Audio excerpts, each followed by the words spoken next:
সুপ্রিয় শিক্ষার্থীরা, রানী দয়াময়ী উচ্চ বিদ্যালয় কর্তৃক আয়োজিত অনলাইন ক্লাসে সবাইকে স্বাগতম ও শুভেচ্ছা। আশা করি তোমরা সবাই ভালো আছো। আমি তন্দ্রা চাকমা, সহকারী শিক্ষক, রানী দয়াময়ী উচ্চ বিদ্যালয়। আজকে সপ্তম শ্রেণীর বাংলা বিষয়ের একটি কবিতা নিয়ে তোমাদের অনলাইন ক্লাসে উপস্থিত হয়েছি।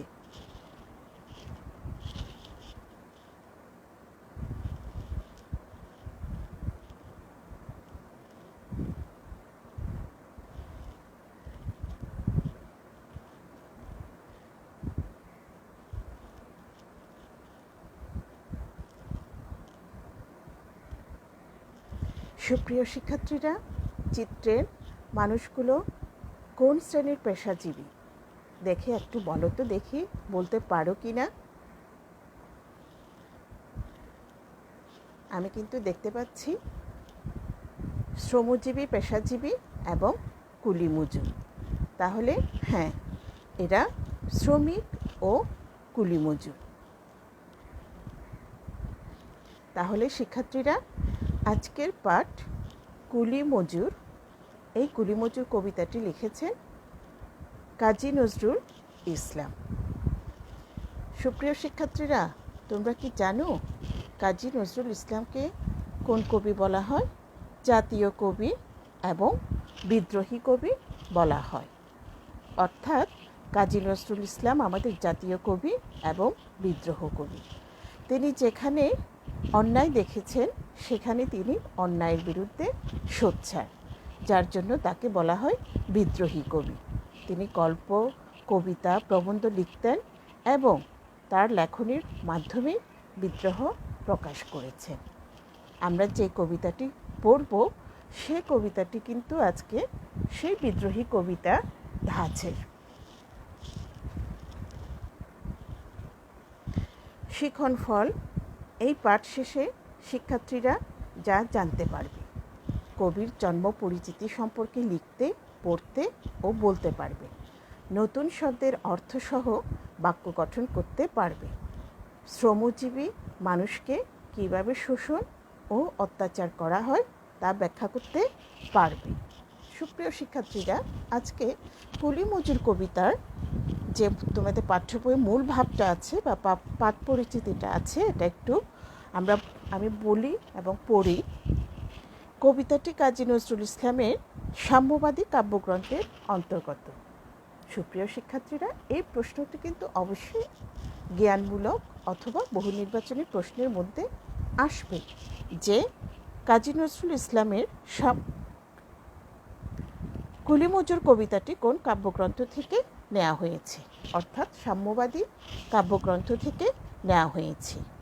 কুলি মজুর কবিতায় কবি মানব সভ্যতার যথার্থ রূপকার শ্রমজীবী মানুষের অধিকারের পক্ষে কলম ধরেছেন।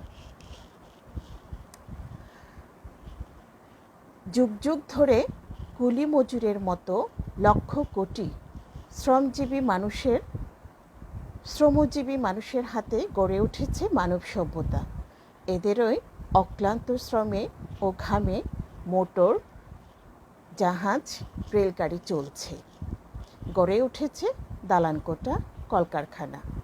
এই শ্রমজীবীদের শোষণ করে ধনিক শ্রেণী বিত্ত সম্পদের মালিক হয়ে উঠেছে।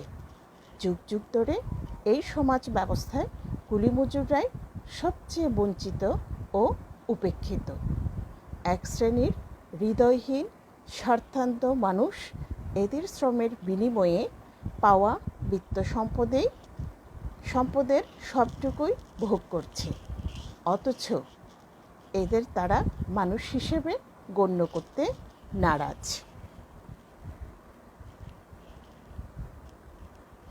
সুপ্রিয় শিক্ষার্থীরা, তাহলে আজকে আমরা কবি পরিচিতিতে যাই। আমরা প্রথমেই বলেছিলাম কুলি মজুর কবিতাটি লিখেছেন বিদ্রোহী কবি কাজী নজরুল ইসলাম। তাহলে কবি যেখানে জন্মগ্রহণ করেছেন, জন্ম পরিচয় 25শে মে 1899 সালে বর্ধমান জেলার আসানসোল মহকুমার চুরুলিয়া গ্রামে। পিতৃ ও মাতৃপরিচয়। পিতার নাম কাজী ফকির আহমদ, মাতার নাম জাহেদা খাতুন। শিক্ষাজীবন গ্রামের মক্তব থেকে প্রাথমিক শিক্ষালাভ রানীগঞ্জের শিয়ারশোল স্কুলে, ময়মনসিংহ জেলার ত্রিশালের দরিরামপুর স্কুলে 10ম শ্রেণী পর্যন্ত পড়ালেখা করেছিলেন। কর্মজীবন: তিনি ল্যাটোর দলে, রুটির দোকানে এবং সেনাবাহিনীতে যোগদান করেছিলেন। পরে তিনি পত্রিকা সম্পাদনা ও গ্রামোফোন রেকর্ডের ব্যবসাও করেছিলেন। তিনি কিন্তু অনেক লেখনী লিখেছিলেন।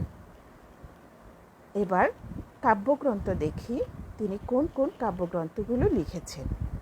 কাব্যগ্রন্থ: পিলে পটকা, ঘুম জাগানো পাখি, অগ্নিবীণা, সাম্যবাদী, সর্বহারা, বিষের বাসী। আর উপন্যাস লিখেছেন বাদনহারা, কুহেলিকা। গল্প লিখেছেন ব্যথার দান, রিক্তের বেদন, জিনের বাদশা। নাটক লিখেছেন আলেয়া, পুতুলের বিয়ে। প্রবন্ধ গ্রন্থ লিখেছেন ধূমকেতু, যুগপানি, দুর্দিনের যাত্রী। গানের সংকলন বুলবুল, চোখের চাতক, চন্দ্রবিন্দু, সুরলিপি। তিনি অনেক পুরস্কার ও সম্মাননা পেয়েছেন। কলকাতা বিশ্ববিদ্যালয়, জগত্তারিণী, ঢাকা বিশ্ববিদ্যালয় দিলীপ প্রদান করেছেন। 21শে পদক এবং জাতীয় কবির মর্যাদায় অধিষ্ঠিত করেন এবং তিনি মৃত্যুবরণ করেন 29শে আগস্ট 1976 সালে। সুপ্রিয় শিক্ষার্থীরা, তোমরা বাসায় বসে বসে এই কাজগুলো করবে। উপরের ছবি দেখে 5টি বাক্য তৈরি করো। অর্থাৎ উপরের ছবি দেখতে পাচ্ছ তো? আমাদের আজকের কবিতার লেখক বিদ্রোহী কবি কাজী নজরুল ইসলাম সম্পর্কে 5টি বাক্য লিখে রাখবে এবং স্কুল খুললে তা নিয়ে আসবে। এবার শব্দের অর্থ শিখি।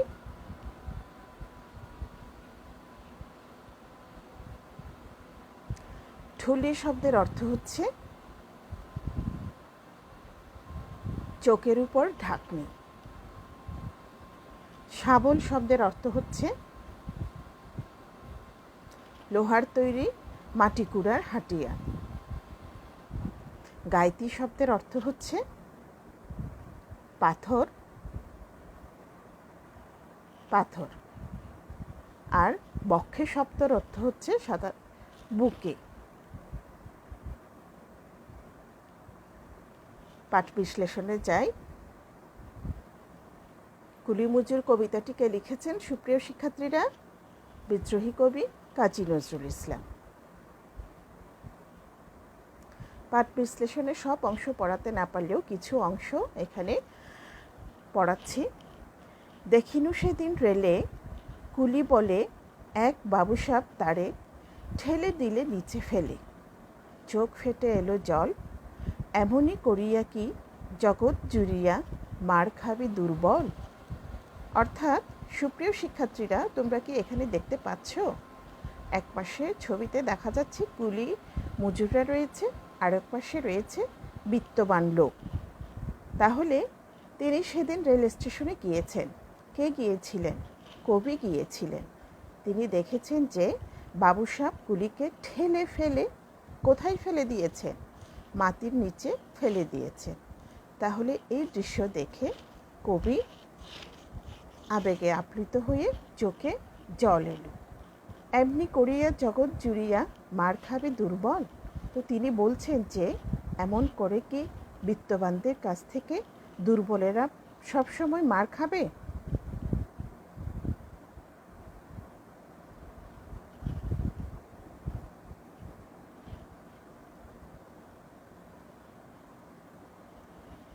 যে দদিচ্ছিদের হাড় দিয়ে ওই বাষ্প শকট চলে, বাবু সাহেব এসে চড়িল তাহাতে, কুলিরা পড়িল তলে। বেতন দিয়াছ? চুপ রহ, যত মিথ্যাবাদীর দল। কত পাই দিয়ে কুলিদের তুই কত ক্রোড় পেলি বল। অর্থাৎ এখানে যে দদিচ্ছির কথা উল্লেখ করেছে, তোমরা ডান পাশে একটি ছবি দেখতে পাচ্ছ, ঋষি ধ্যানরত অবস্থায় রয়েছে। দদিচ্ছি বলতে হিন্দু ধর্মের পৌরাণিক কাহিনীতে রয়েছেন যে দদিচ্ছির হাড় দিয়ে দিলেই নাকি, বুকের পাঁজর দিয়ে দিলেই নাকি যে অসুরদের বধ করা যাবে। তো সেজন্য তিনি মানব কল্যাণের জন্য তার বুকের হাড় দিয়ে দিয়েছেন। তো সেজন্য এখানে দদিচ্ছির সাথে শ্রমিকদের তুলনা করেছে। অর্থাৎ শ্রমিক দদিচ্ছি যেমন তার বুকের হাড় দিয়ে মানব কল্যাণের জন্য নিজের জীবন বিসর্জন দিয়েছেন, তেমনি এখানে কুলিরাও কিন্তু তাদের শ্রম দিয়ে যে নতুন নতুন যুগের সৃষ্টি করছেন, কিন্তু তাদের মূল্যায়ন হচ্ছে না, এই কথাটুকু তিনি বলেছেন। বাবু সাহেব এসে চড়িল তাহাতে, কুলিরা পড়িল তলে। অর্থাৎ বাবু সাহেব কুলিরা মজুরেরা যেই নতুন নতুন অট্টালিকা, রেল, যান চলাচল এগুলো তৈরি করেছে, সেগুলোতে কারা চড়ছে? বাবুরা চড়ছে, কিন্তু কুলিরা নিচেই পড়ে রইল। বেতন দিয়েছ? চুপ রহ, মিথ্যাবাদীর দল। অর্থাৎ এখানে কবি বোঝাতে চেয়েছেন যে বাবু সাহেবরা বলছে ঠিকই কুলিদেরকে কি দিচ্ছে? বেতন দিচ্ছে, কিন্তু যৎ সামান্য। তাই সেজন্য তিনি বাবু সাহেবদের মিথ্যাবাদীর দল বলেছেন। কত পাই দিয়ে কুলিদের তুই কত ক্রোড় পেলি বল। অর্থাৎ কুলিদের ন্যায্য পাওনা দিচ্ছেন না তিনি, তারা ন্যায্য পাওনা দিচ্ছেন না, এবং যৎ সামান্য দিয়ে বাদবাকি অধিকাংশ টাকাটা তারা পকেটে ঢুকিয়ে ক্রোড়পতি হয়ে গেলেন। ক্রোড় বলতে এখানে কোটি টাকাকে বোঝানো হয়েছে। রাজপথে তব চলিছে মটর, সাগরে জাহাজ চলে, রেলপথে চলে বাষ্প শকট, দেশ ছেয়ে গেল কলে। অর্থাৎ তারপরেও কিন্তু রাজপথ থেমে নেই, মোটর চলছে, সাগরে জাহাজ চলছে, রেলপথে বাষ্প শকট চলছে, দেশ ছেয়ে গেল কলে। অর্থাৎ দেশে কলকারখানা গড়ে উঠেছে। এই কথাটা কবি এখানে বোঝাতে চেয়েছে। অর্থাৎ শ্রমিকেরা কিন্তু ন্যায্য পাওনা পাচ্ছে না, কিন্তু তারা তাদের নতুন যুগের সৃষ্টি বা নতুন নতুন উদ্ভাবন থেকে তারা কিন্তু থেমে নেই। বলতো এইসব কাহাদের দান, তোমার অট্টালিকা কার খুনে রাঙা, ঠুলে খুলে দেখো প্রতি ইতে আছে লিখা। তুমি জানো না কো, কিন্তু পথের প্রতি ধূলিকণা জানে, ওই পথ, ওই জাহাজ, শকট, অট্টালিকা মানে। অর্থাৎ এখানে কবি বোঝাতে চেয়েছেন, বলো তো এই যে দালান কোটা দেখছো, এগুলো কাহাদের দান? এই যে তোমার অট্টালিকা কার খুনে রাঙা, এই যে বড় বড় অট্টালিকায় বাবু সাহেবরা বসবাস করছে, অর্থাৎ কাদের শ্রমের বিনিময়ে আছে, যে খুলে দেখো প্রতি ইটে আছে লেখা।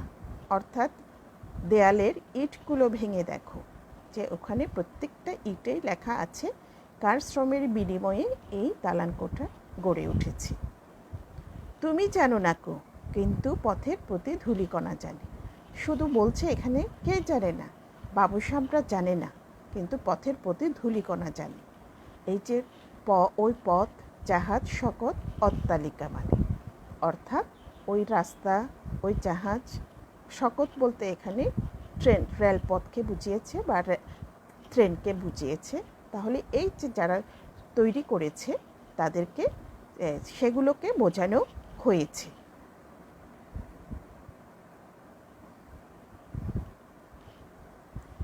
আসিতেছে শুভ দিন, দিনে দিনে বহু বাড়িয়াছে দেনা, শুধিতে হইবে ঋণ। হাতুড়ি শাবল গাইতে চালাইয়ে ভাঙিল যারা পাহাড়। অর্থাৎ এখানে বলা হচ্ছে আসিতেছে শুভ দিন, শুভ দিন আসছে, দিনে দিনে বহু বাড়িয়েছে দেনা। কাদেরকে বলছে? বিত্তবানদেরকে বলছে অনেক দেনা বেড়েছে, শুধিতে হইবে ঋণ, অর্থাৎ তোমাদের ঋণ শোধ করতে হবে। হাতুড়ি শাবল গাইতে চালাইয়ে ভাঙিল যারা পাহাড়, অর্থাৎ হাতুড়ি শাবল দিয়ে যারা পাহাড় কাটছে তাদেরকে তোমাদের ঋণ শোধ করতে হবে। কারণ তোমরা তাদেরকে যৎ সামান্য দিচ্ছ, কিন্তু তাদের অর্ধেকের টাকা কেড়ে নিয়ে তোমরা কোটিপতি বনে যাচ্ছ।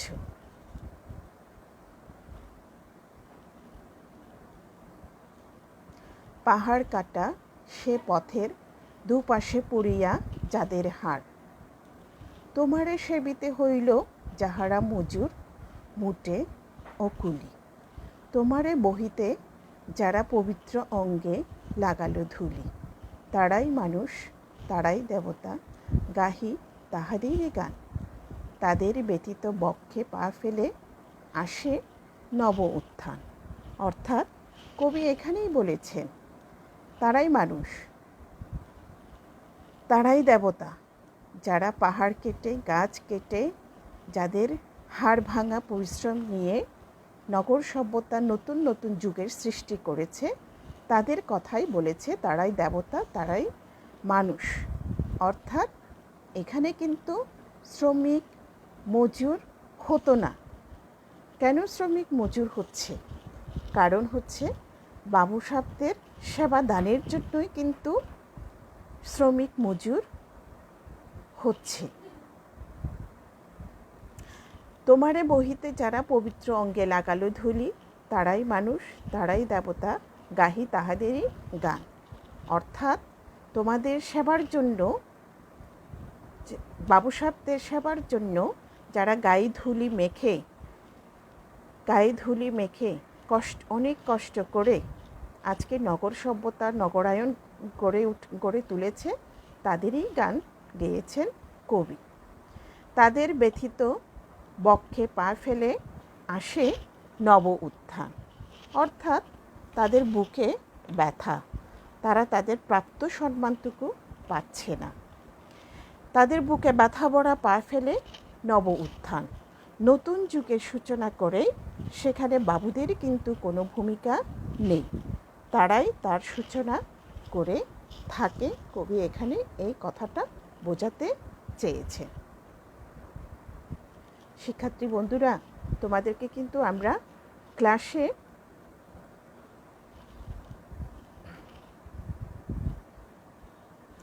করিয়ে থাকি তোমাদের জোড়াই কাজ। এখন তোমরা বাসায় বসে এই কাজগুলো করবে।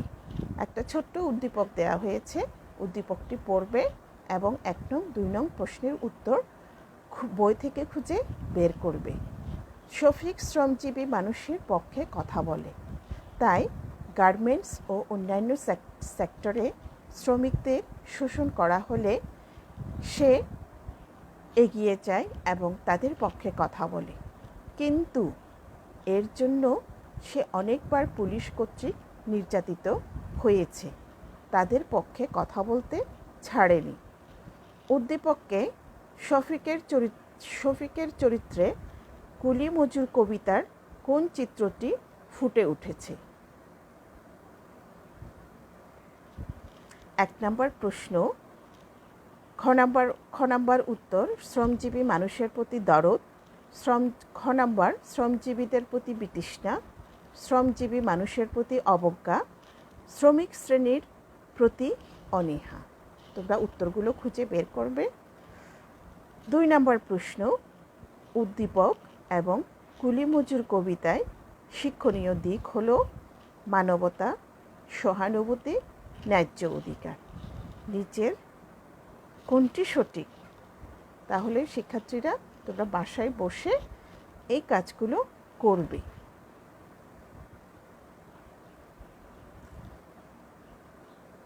এবার আমরা মূল্যায়নে যাই। দেখি তোমরা কি শিখতে পেরেছো। খুন শব্দের অর্থ কি বলতে পারবে? খুন শব্দের অর্থ হচ্ছে হত্যা। পুতুলের বিয়ে নাটকটি লেখেন কে? আমরা কিন্তু প্রথমেই কবি পরিচিতি পড়েছিলাম, ওখানেই জেনেছিলাম যে পুতুলের বিয়ে নাটকটি লিখেছেন কবি কাজী নজরুল ইসলাম। শ্রমজীবী মানুষদের শোষণ করে কারা? তাহলে কবিতাটা পড়ে তো আমরা জানলাম নাকি বিত্তবানেরা, ধনিক শ্রেণীরা শ্রমজীবী মানুষের শোষণ করে। বাষ্প শকট কোন পথে চলে? আমরা জানি বাষ্প শকট রেল পথে চলে। মানব সভ্যতা কাদের হাতে গড়ে উঠেছে? শ্রমজীবী মানুষদের। সুপ্রিয় শিক্ষার্থীরা, তোমাদের জন্য একটা বাড়ির কাজ দিচ্ছি। তোমার দেখা একজন শ্রমজীবী মানুষের জীবনযাপনের উপর একটি বিবরণী লিখো। এই বাড়ির কাজটা তোমরা বাসায় বসে বসে করবে এবং স্কুল খুললে তা নিয়ে আসবে। আমরা সেটি মূল্যায়ন করব। সবাইকে ধন্যবাদ। সবাই ভালো থাকবে, সুস্থ থাকবে এই কামনা করে আজকে এখানে ক্লাস শেষ করছি।